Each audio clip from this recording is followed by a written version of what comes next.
أيها الذين آمنوا استعينوا بالصبر والصلاة. بسم اللہ الرحمن الرحیم والصلاة والسلام على سید المرسلین وعلى آلہ الطاہرین الطیبین واصحابہ اجمعین. یا ایہا الذین آمنوا لا تدخلوا بیوتا غیر بیوتکم حتی تستانسوا وَتُسَلِّمُوا عَلَىٰ أَهْلِهَا ذَلِكُمْ خَيْرٌ لَكُمْ لَعَلَّكُمْ تَذَكَّرُونَ. فَإِن لَّمْ تَجِدُوا فِيهَا أَحَدًا فَلَا تَدْخُلُوهَا حَتَّىٰ يُؤْذَنَ لَكُمْ وَإِذَا قِيلَ لَكُمُ ارْجِعُوا فَارْجِعُوا هُوَ أَزْكَىٰ لَكُمْ وَاللَّهُ بِمَا تَعْمَلُونَ عَلِيمٌ. صدق اللہ مولانا العظیم.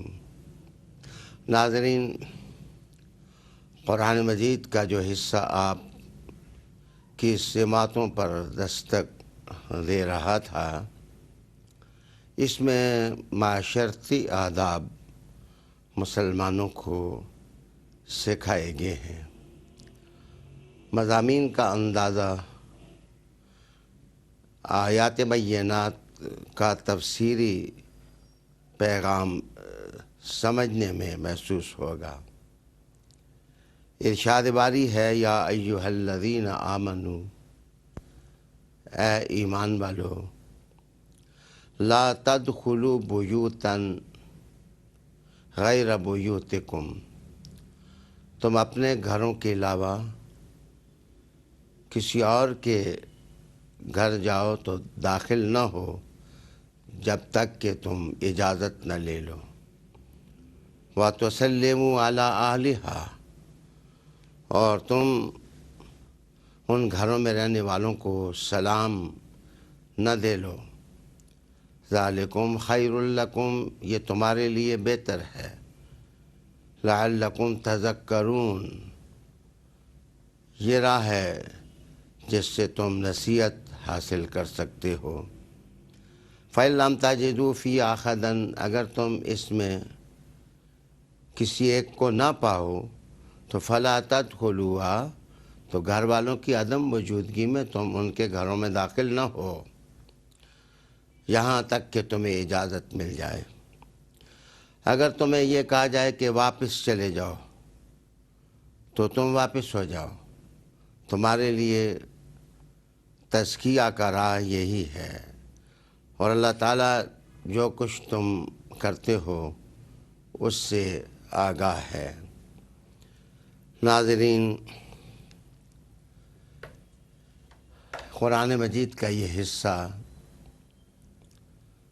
مسلمانوں کو معاشرتی آداب سکھاتا ہے اور لوگوں کی چار دیواری کا تحفظ سکھاتا ہے، اور گھروں کے اندر جو انسان کی آزادی ہوتی ہے اس کا تحفظ معاشرتی آداب کا حصہ بناتا ہے. یاد رہے کہ آیہ کریمہ کے اندر اجازت لینے کے لیے تستانسوا کا لفظ استعمال ہوا ہے، حالانکہ اگلی آیت میں اذن کا مادہ استعمال ہوا ہے. تستانسوا میں اشارتاً بہت سارے معاشرتی آداب ہیں جو انسان سیکھ سکتا ہے، اور مسلمان رسول کریم علیہ السلام کی سنت کی راہ اپنا سکتے ہیں. تستانسوا انس سے ماخوذ ہے، اور انس کا مطلب محبت ہوتا ہے. عجیب تر بات یہ ہے کہ کتاب حیات صحیفہ نور نے اجازت کے لیے تستانسوا انس سے استعمال کیا ہے. ان آداب کے اندر محبت ہی محبت ہے، مہربانی ہی مہربانی ہے، شفقت ہی شفقت ہے، اور ہدایات الہیہ کے سرچشمے پھوٹ رہے ہیں۔ میں جو کچھ اس آیہ کریمہ سے سیکھ سکا ہوں، جو تستانسو کے الفاظ مدد کرتے ہیں ہماری، وہ ترتیب وار یوں کچھ بنیں گے کہ انس ادب سکھاتا ہے، محبت میں آداب ہوتے ہیں۔ اس سے پہلی بات یہ سمجھ آتی ہے کہ کسی کے گھر جاؤ تو دروازے پر شور نہ مچاؤ، اور تم مہذب انسان نظر آنے چاہیے، تم ایک کلچرڈ آدمی محسوس ہونے چاہیے۔ کسی کا گھر ہے اور تم جا رہے ہو اور اپنی ضرورت کے تحت جا رہے ہو یا دوسرے پر مہربانی اور محبت دینے کے لیے جا رہے ہو، تو پھر یہ ہنگامہ کھڑا کر دینا، شور مچا دینا اور الفاظ میں تناؤ پیدا کرنا، یہ آداب معاشرت کے خلاف ہوگا۔ دوسری چیز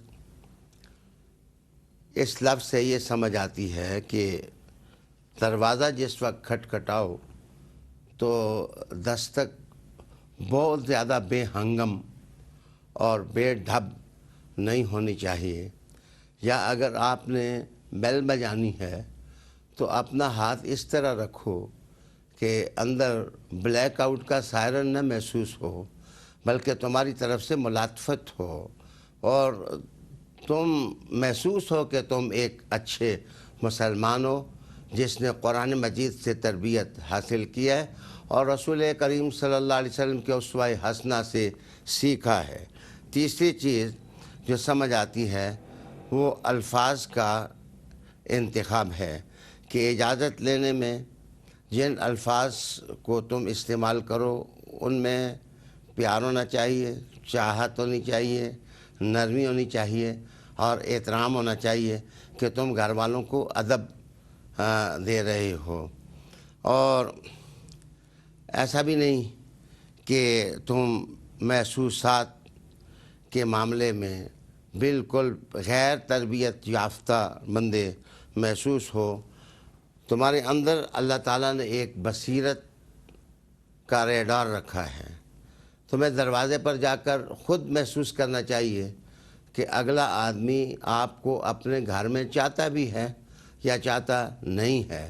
اگر اگلا آدمی چاہتا نہیں ہے، پسند نہیں کرتا تمہارا آنا، تو اگلے گھر والوں کو تکلیف نہ دو، اس لیے کہ گھروں کی چار دیواریاں اس مقصد کے لیے ہوتی ہیں کہ انسان اپنے بال بچوں کے ساتھ کچھ وقت پرائیویٹ بسر کر لے، اور اس کی آزادی کا احترام بھی ہونا چاہیے اور اس کی آزادی کا تحفظ بھی ہونا چاہیے۔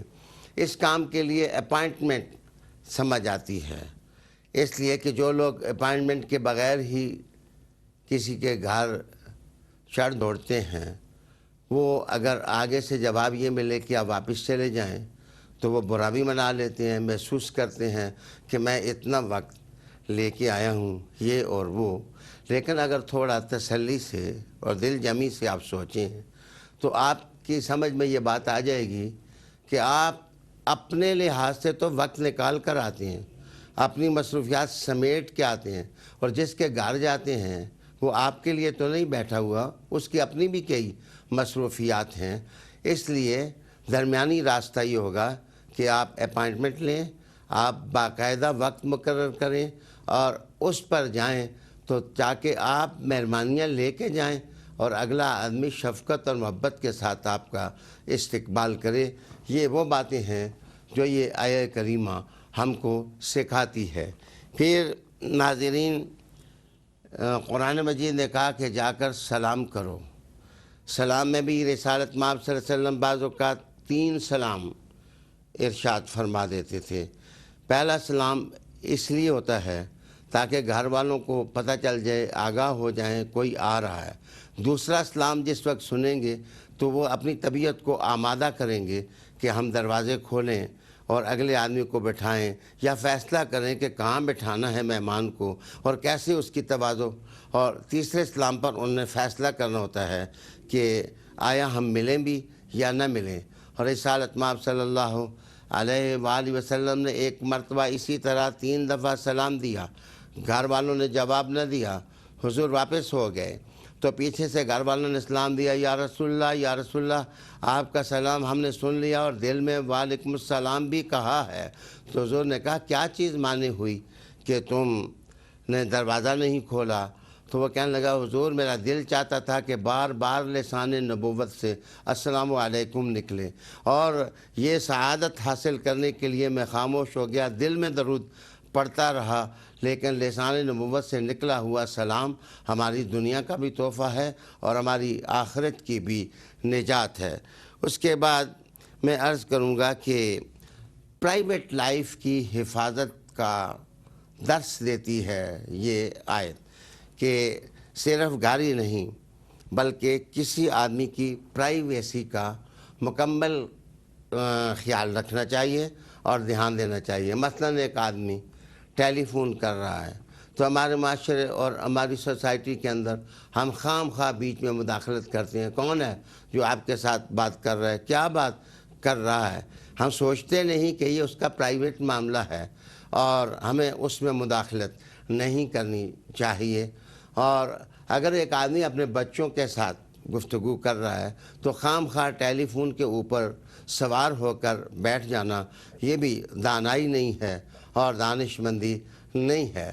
جس طرح گھروں کی پرائیویسی اس کی حفاظت کا درس قرآن حکیم دیتا ہے اور سورہ نور تلقین کرتی ہے، اسی طرح ہر آدمی کی پرائیویٹ لائف کے جو دوسرے معاملات ہیں، مثلاً 2 آدمی سرگوشی کر رہے ہیں، 2 آدمی آپس میں بات کر رہے ہیں، تو تیسرے آدمی کو کیا ضرورت محسوس ہوئی ہے کہ وہ ان میں جا کر مداخلت کرے اور ان کی بات کو ڈسٹرب کرے اور ان کے مذاکرات کو یا مکالمات کو ڈسٹرب کرے.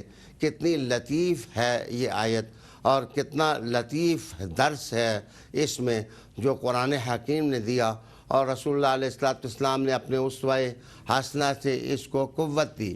ایک بار ایک شخص نے رسول کریم علیہ السلام سے پوچھا کہ یا رسول اللہ، کیا میں اپنے ماں کے گھر جاؤں تو کیا میں اپنی ماں کے گھر بھی اجازت لے کے جاؤں، یا جو آداب آپ سکھا رہے ہیں میں ان کو ملحوظ خاطر رکھوں؟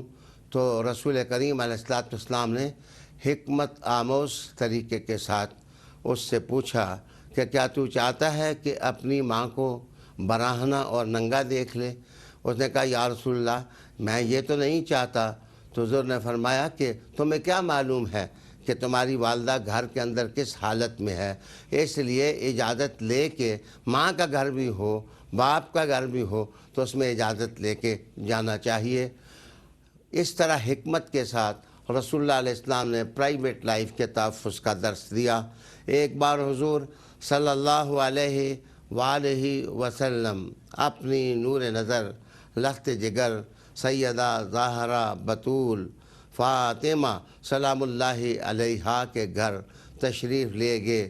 محبتوں کی جو مٹھاس اس رشتے میں ہے اور حدیث کے اندر جو ذائقہ ہے بی بی پاک کے لیے احترام کا اور محبت کا، رسول کریم علیہ السلام جس طرح ان کی آمد پر کھڑے ہو جاتے تھے اندازہ لگایا جا سکتا ہے کہ رسول کریم علیہ السلام کتنا نوازتے تھے. لیکن اپنی بیٹی کے گھر بھی جس وقت حضور صلی اللہ علیہ وسلم جاتے تو کواڑ سے آواز دیتے السلام علیکم ورحمۃ اللہ، بیٹی کیا میں اندر آ سکتا ہوں؟ اندر سے بی بی پاک جواب دیتی کیوں نہیں. ایک بار اسی طرح کہا کہ میں تو آ رہا ہوں، میرے ساتھ حضرت جابر بھی ہیں. تو یہ اشارہ اس طرف تھا کہ اگر ایسے حالات ہوں کہ گھر میں کسی کو بٹھایا نہیں جا سکتا تو انکار کر دے گھر والا. رسالت مآب صلی اللہ علیہ وسلم نے اپنے پیارے رشتوں اپنے گھر والوں کے لیے بھی ان آداب کی تلقین نہیں کی بلکہ عملی طور پر ان کا خیال رکھا. آگے اس آیت نے ایک حساس مسئلے کو بھی چھوا کہ آپ کسی کے گھر جاتے ہیں اور گھر جا کر کے آپ اجازت چاہتے ہیں، اندر سے گھر والے آپ کو اجازت نہیں دیتے اور کہتے ہیں کہ آپ واپس چلے جائیں، تو قرآن مجید کہتا ہے کہ اس کو برا منانے کی ضرورت نہیں ہے۔ اگر آپ واپس چلے جائیں گے تو یہ تزکیہ سے زیادہ قریب ہے۔ رسالت مآب صلی اللہ علیہ وسلم نے جو تعلیمات چار دیواری کے تحفظ اور پرائیویٹ لائف کے تحفظ کے لیے دیں اپنے اسوہ سے، اور قرآن مجید نے آیات بینات میں جس طرح نور بکیرا مسلمانوں کا وہ سرمایہ ہے، اللہ اس سرمایہ کی حفاظت کی توفیق ہم کو عطا فرمائے۔